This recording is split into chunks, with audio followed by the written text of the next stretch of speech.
Hey there, it's JohnBerry555 and welcome to my review of the 5th episode of Star Wars Andor, the episode entitled being The Axe Forgets. We actually figure out what the meaning of the title is super early on, which is also the theme of the episode very much, is basically there's a conversation between Cassian and one of the rebels he's been inserted with. I forget his name, but basically what he says is the axe will forget the tree it cuts down, but the tree won't forget.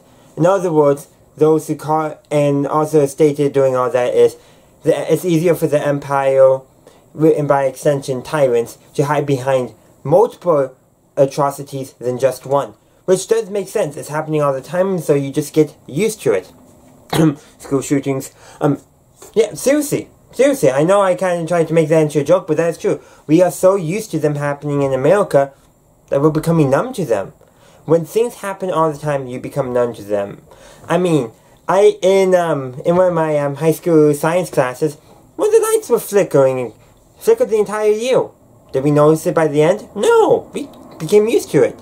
And that's, I think, what's kind of going on here is the Empire is operating on the assumption that it's going to be happening all the time, so people will just get used to it and fall in line.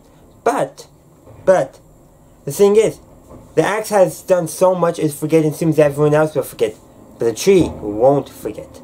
So each rebel remembers what got them into the fight and why they are fighting against the Empire. And each atrocity only adds more fuel to their hatred of the Empire. There's a reason why there's an increasing amount of people pushing for gun control and other reforms in order to stop school shooting. They're sick of it. Each one that happens, they're not becoming numb to it anymore, they're becoming angrier. So in a sense, it's a tipping point, if you will. If the Empire can't get control of the population soon enough, the atrocities will amount to a point where people can no longer look the other way. It's become so normal that they're sick of it. And that is actually kind of something interesting. Like, the axe will forget to the point is, keeps on doing things despite that it's just going to hurt itself. But that's just kind of the story arc around the rebels and why they're fighting. That's really more of a philosophical approach to why the rebels are fighting. But we also get to see interpersonal conflict, distrust among them. And Cassian does lay it out that he's being paid to be there. That in order to help regain some of the trust in ways maybe he kind of senses that some of them are apprehensive. And basically says, I'm being paid, I'm going to be upfront with you so that way you don't have to use me as an excuse to back out. Which is actually kind of interesting. It kind of gives the impression that he's more into what their mission than some of the other rebels.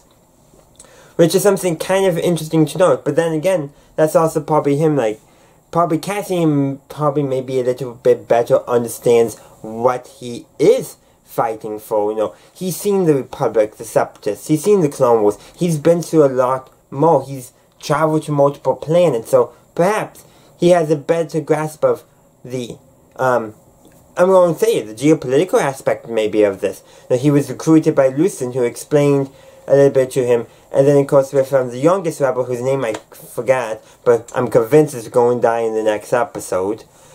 He's thinking, geopolitically, strategically, okay, we're all mad at the Empire, we want our revenge, but we gotta think of what next and why we're fighting beyond revenge. Essentially, very much the message from Rose Tico in The Last Jedi.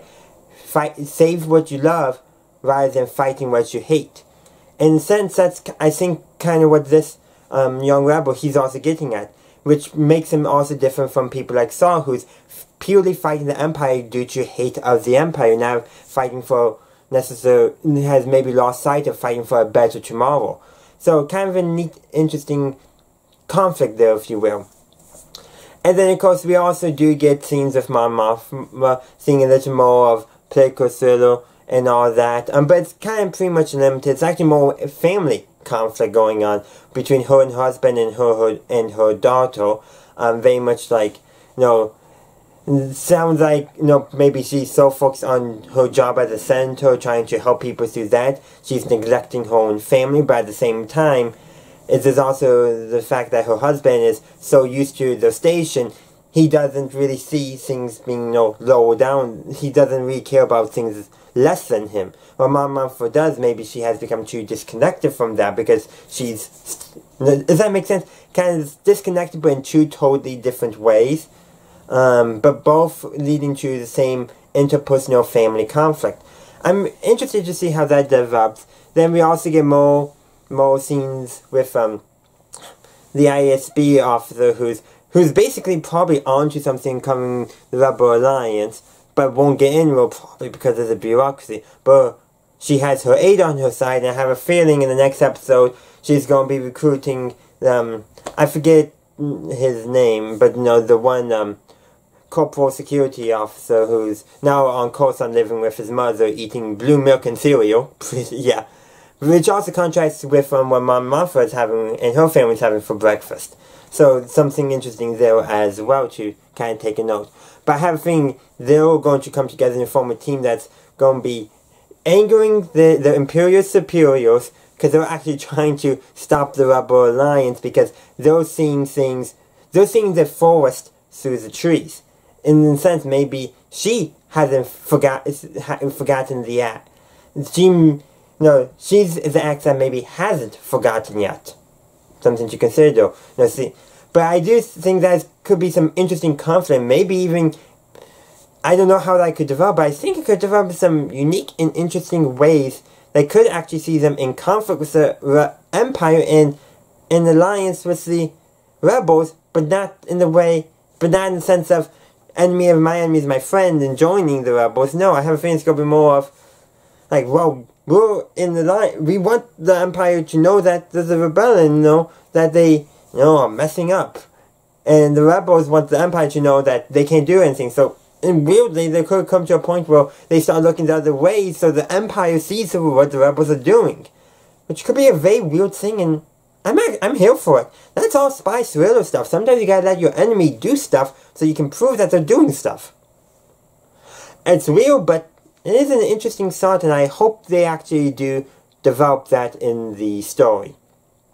But that, I think, covers most of my thoughts on Andor. If I have any others, I'll record a quick YouTube short and throw it up on my channel. But in the meantime, thank you for watching. I hope you enjoyed this video. Please let me know, what did you think of this episode? When I sat down to record this, I wasn't quite sure what I was going to say. But as I started speaking, I figured out what I wanted to say.